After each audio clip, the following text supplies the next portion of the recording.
matter? There. Where? Under there. What? Spider. Is it dead? Just do something, okay? I hate spiders. You sure you piled enough books on top of it? It ran across the floor, so I dropped a book on it. I piled the others on top so it couldn't get out. Rambo couldn't get out of here. Could you please just do something? All right, let's have a look at the little monster. Well, don't let it out! There's nothing here. It must be there. Ah, here's your mistake. You've stuck the Colditz story on top of it. It's most probably read it and tunnelled out. It's not funny. It's funny, really, because we don't usually get spiders running across the floor. Oh, good. No, usually quite happy living in the bottom of your drawer in the desk. It's all right, it's all right. I'll protect you. I know it's an irrational fear, but I've always had an aversion to little things. Well, you're safe now. By the way, who are you? Oh, sorry, I should have introduced myself. Julia Parker-Smith. Pleased to meet you. What are you doing here? Well, I'm from the Roberta Flaxwell Bureau. Oh, good, so you're the new temp. Yes, I've never worked on a newspaper before. Well, the Oddthorpe Claxon an advertiser isn't exactly typical. It's 30 pages of face, adverts, and out-of-focus pictures. Are you Mr. Osborne? Me? No, I'm Norman. Norman Tubbs. The Mr. Osborne of whom you speak is the esteemed owner. Oh. How long have you been with the Claxton? About 300 years. I used to be with the Mercury. I'd still be there now if I hadn't have made my fatal mistake. Gosh, what did you do? The editor's daughter. Now I'm here bowing and scraping to Mr. Ken Osborne, who doesn't know a thing about newspapers. He used to be a plumber. The only good thing he's ever done around here is get the toilets flushing. Well, then why is he... This? Oh, this is all his wife's money. She set him up. He wouldn't know the difference between a Christmas card and a newspaper. Who wouldn't? You wouldn't. You in Woodward. You in Woodward. Our new postman. Morning. Julia Parker-Smith. Mr. Robert Maxwell. Ken Osborne. Good morning, Mr. Osborne. I've taken some messages this morning from Mrs. Osborne. She rang at 8:56, 8:59, and 9:03. She said? She said, where the hell is he? You know, Ken, I don't know why she doesn't get you electronically tagged, like they do prisoners. Very funny, Norman. Oh, she has. Yes, dear, no, dear. 3 bites full, dear. Oh, Mr. Osborne, I think the kitchen tap is faulty. Norman! Oh, coming, dear. Yes, dear. Yes, I will, dear. All right, dear. Yes? Well, yes, but I've got to go now. I'll see you later. No, I can't now. Because I can't. Yes, of course I do. All right. Bubbles loves his pixie boots. I'm not saying anything, Ken. Well, don't. I think we underestimate the power of the klaxon. Do you realise we are the grease on the cogs of the gears of the engine that turn the wheels of the car, that run down the street of Oddthorpe? Shame it's a Skoda. Do you realise, Norman, we built this paper up from nothing? We carry on the way we are doing, in the next 2 years we're going to be the most important news-gathering source this side of the canal. Thank you, Citizen Kane. What have we got for the people this week? Right, well, there's a couple of jumble sales. Councillor Mrs. Peterson is giving a talk in the Scout Hut about the ozone layer. Oh, and they said they could get Diddy David Hamilton to open the mini-market. Diddy David? That's marvellous. We can do a personality piece on him. Pictures, anecdotes, things like that. Oh, Oddthorpe boy makes good. Ken, he's not from round here. The readers won't know that. That's what you said the last time when you wrote that piece about Al Pacino. I told you they'd never believe you worked at the biscuit factory. Mr. Osborne, this has just arrived. What is it? Muesli, I think. Well, a little bald-headed man called Justin brought it in from the health food shop. Well, we have an understanding with some of our advertisers. They get free space in the newspaper. And in return, we get free muesli, dry cleaning, the odd pair of shoes. Norman, there's a word for it. What is it? Tax evasion. Thank you, Julia. Hey, very nice, eh? What? Our Miss Parker-Smith. Ken, stop thinking with your trousers. Try and control your libido. Libido? Just shift your saliva glands down to 5th gear. There's a lot of work to be done here, Ken. Try wooing the advertisers. Do you realise there's not one restaurant in this town got an advert with the klaxon? The first Mrs. Osborne had a libido. I used to have to blow it up when we went to Skegness. Sorry? It was a big blue one. What? Well, and then it got punctured. So she hung it up in the shed. Oh, you mean a Lilo? Do I? Well, I certainly hope so, Ken. Now, listen, I'm going to do some ringing round. You sit here and try and calm down. I'm sure Julie doesn't want you dribbling all over her. And what you're thinking about is unfair, outdated and out of order. By the way... What? Bubbles loves his pixie boots. OK, yes. I'll be round about 12:30. OK, thank you. Bye.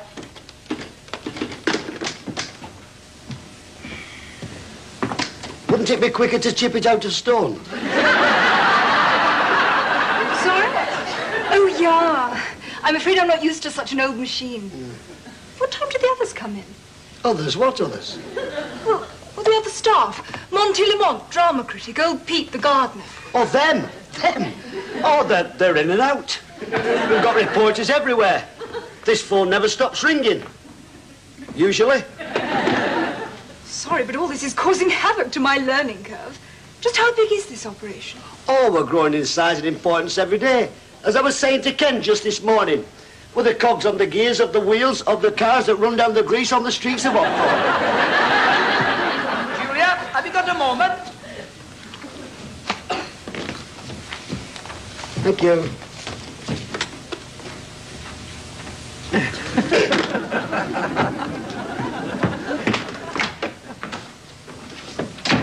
2 copies, okay.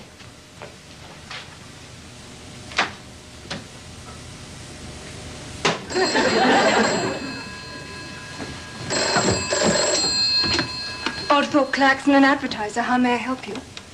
Oh, Pete, the gardener. Oh, yes. Hello, Mr. Pete. Yes? Yes, of course. One moment. Yeah, okay, go ahead. This is the time of year you've got to get your taters in. Sorry. How do you spell you? Julia? Oh, yes! I'm so sorry, Mr. Pete. I was... Oh, Mr. Lamont. Well, look, I'm awfully sorry. I was talking to Old Pete. Could you ring back? Well, yes, I'm sure your column is more interesting, but... Yeah, hang on. Yes, hang on. Right, go ahead. The Oddthorpe Players' production of Magwad? Oh, yes. Is one not to be missed. Yes, I can hang on. Have you got 10p? Okay, yeah. OK, ta.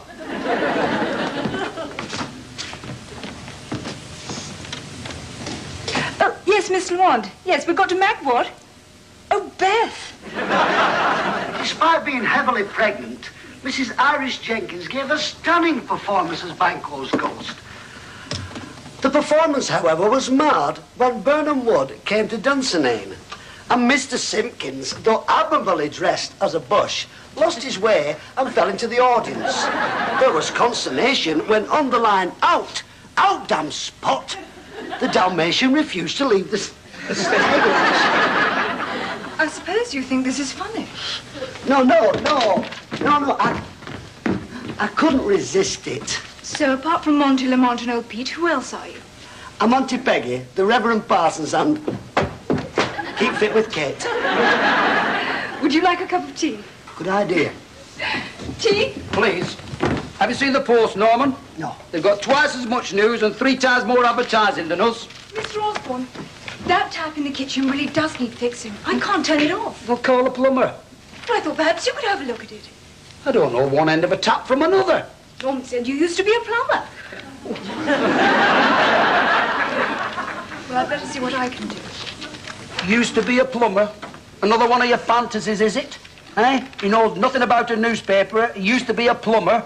No, Ken, I most probably mentioned you being a plumber, but she got the wrong end of the stick. That's what you said to the other one, didn't you? Eh? He knows nothing about newspapers. He used to be a chicken farmer. What did he say to the one before that? Something or other, I forget. Well, come on. I'm all ears. Tell me. I said you was a defrocked priest with a whippet fixation. You didn't. No wonder she didn't come back after lunch. Some towels down. I think it's under control. What do you have all these odd books for? Well, they come in useful for features. When we've no news, we print lists. You know, the sort of thing. 10 greatest escapes from World War II. 10 wives of the famous. 10 wettest places in the world. We came fourth. Love letters of a Portuguese nun?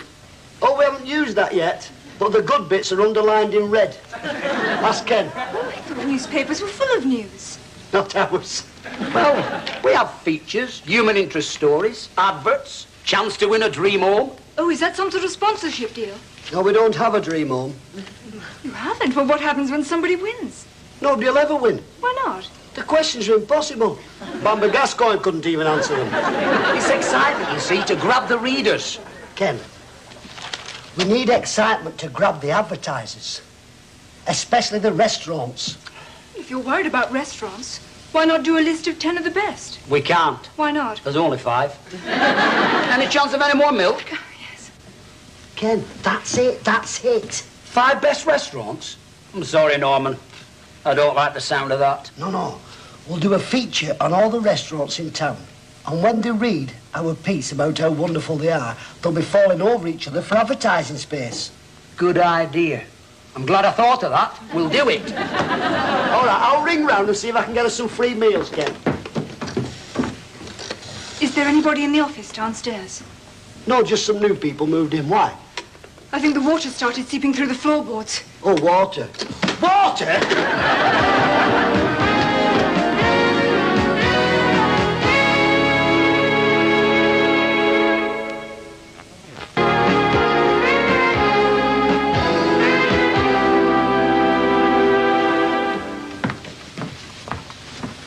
Sugar, Mrs. Osborne? No, thank you. I'm sweet enough already.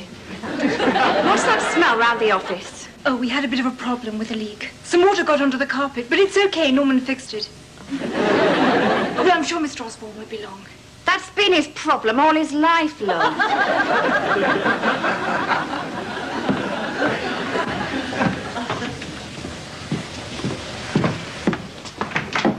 Those new people downstairs have parked a van in my space, Julia. That's my place. I reserved it.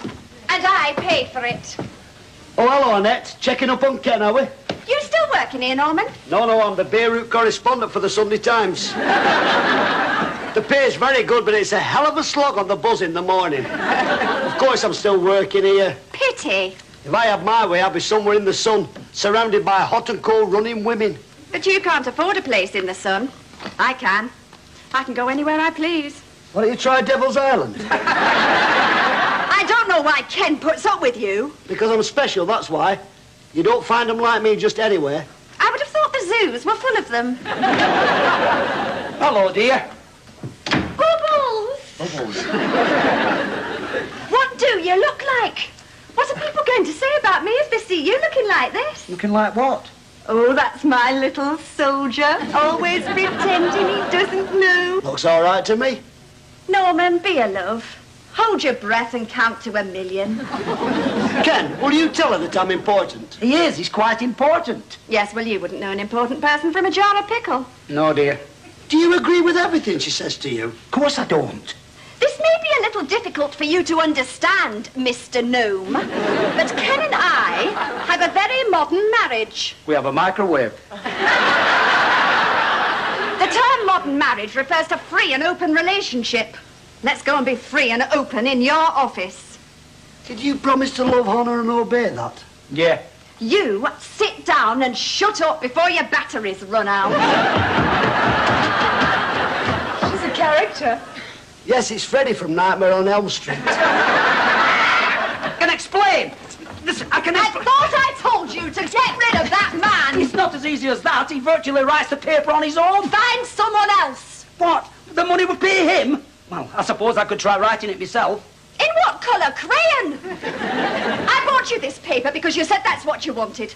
And then against my wishes, you hired some tuppenny-halfpenny reporter who couldn't keep a job anywhere else. And why? Because you used to sit next to him at school. Until he went up to grammar. This is business, Ken. You've got to be hard. And I'd appreciate it for the sake of me and my money if you'd start acting a little more like a businessman and a little less like a meringue.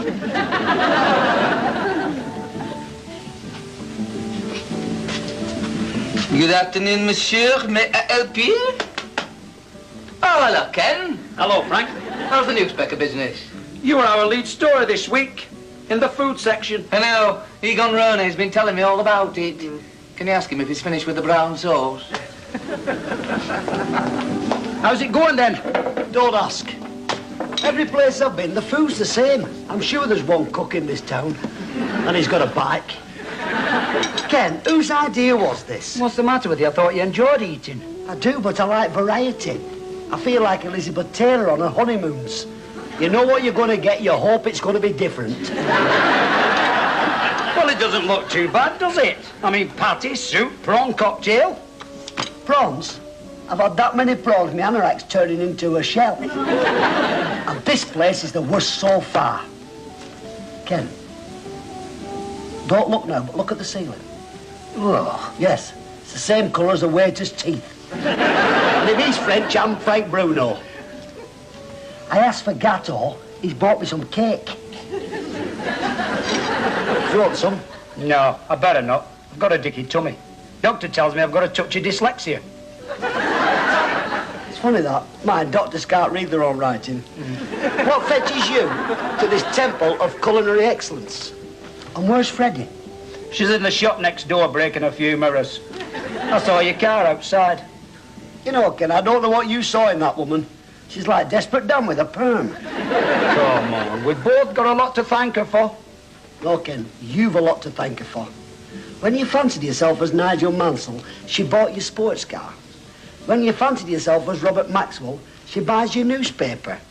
Oh, don't ever fancy yourself as Richard Branson, because there's no virgins in this town. I've checked. You know, I wish you two would get on. She doesn't like me. Oh, come on, it's not that... She hates my guts. Oh, it's just a clash of personalities, that's all. It's like Thatcher and Kinnock, Tom and Jerry, Nina Miskoff, and everybody. She's never liked me from the day you married her, Ken.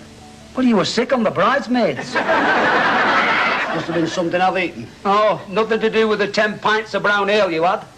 There were no reason for her to say what she said. And anyway, it's a physical impossibility, even for a small man. I've been thinking. Oh, that's beginner's luck, Ken, isn't it? Pop page. A pop page? No, no. You want a pop page, you write it yourself. I've enough on my plate. I'm the business end. You're the creative one. You're beginning to sound like an old man, Norman. I'm not an old man, but my music was good music. Music you could dance to. Chuck Berry, Fats Domino, Jerry Lee Lewis. You could understand the lyrics, Ken. Well, except Adam Faith. I mean, it's not like today, is it? All them kids spinning round on the back with the legs in the air. If you saw a dog like that, you'd worm it. I'll tell you what I'm going to do. I'll go to the last restaurant for you. No, no, Ken, please. I've saved the best for last. It's the Italian. I insist, Norman. What about your dicky tummy? Well, I'm sure a little pasta isn't going to hurt. And anyway, you're full to busting now. Did monsieur enjoy his meal? Oh, yeah. I hope you're going to write nice things about us. Oh, yeah, yeah. I need some practice with my fiction. Au revoir, monsieur. Ta-ra, Frank. Tracking.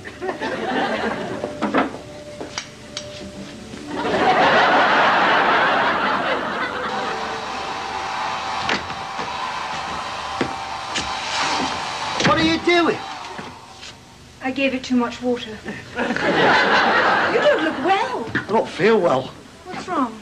It must have been them several meals I've eaten. Well, it's a good paper this week anyway. Do you think so? Oh, yes, and Romney Reg says my stars are very good. You tore a Scorpio Pisces. Scorpio. Oh, you don't write those as well. Yes, I do. And that lot's going to have bad luck next week. It's the same with the weather forecast. It's either showers with occasional sunshine or sunshine with occasional showers. I can't go wrong that way. Oh, I'm telling you. Is there something I can get you? No, I couldn't face anything this morning. I think I know just what you need. You've been eating too much rich food and you're obviously not used to it. Oh, what the hell's this? Music from Justin's health food shop. Don't they grow mushrooms in this? I've got a plumber to fix that tap. What tap? The one that was dripping. Don't mention dripping. Oh, I'm sorry. Do you eat this? Oh, no, I start the day with fresh fruit and a good hard workout. Well, it's quite nice, really, isn't it? Norman! Come in, dear. What do you think of the newspaper this week, then, Norman? It's all right. All right, all right. It's more than all right. It's very all right. And the photos are good, too. Well, at least I got them back from the chemist in time this week. Hey, I love this. In an exclusive survey conducted for the Claxon, gastronomic expert Hugo Kloss, age 32. 32? Poetic license. Has pinpointed the 5 finest restaurants in town, set between the railway embankment and the bus depot. Ernest Capp offers the best traditional British fare. Dumplings nestling between rare beef and a selection of fresh garden vegetables, reminding us that English cuisine is just the thing to get your chops round. Poetry, Norman, poetry. It's easy writing it. You want to try eating it. Norman, this is marvellous. This is fantastic. This is great. This is going to get the advertisers flocking in. We'll do the same again next week. Can't we try the pups? Freddie's back. Oh, Annette, darling. Have you seen this? One of our better editions. You think so? Yes, we've got a double-page spread on the 5 finest restaurants in town. Have you seen the Post? In a late-night swoop by health inspectors, 2 Obthorpe restaurants have been closed. A spokesman said it was a public disgrace and diners were taking their lives in their hands. These are restaurants you have given a 5-star rating to. What? Why don't you go the whole hog and recommend a 3-course dinner of salmonella, listeria and botulism? Mr. Osborne, Yes. you know that impossible competition with a fabulous prize that we haven't got, but it doesn't matter because nobody will win it anyway. What about it? I've got a man on the phone who says he's won it.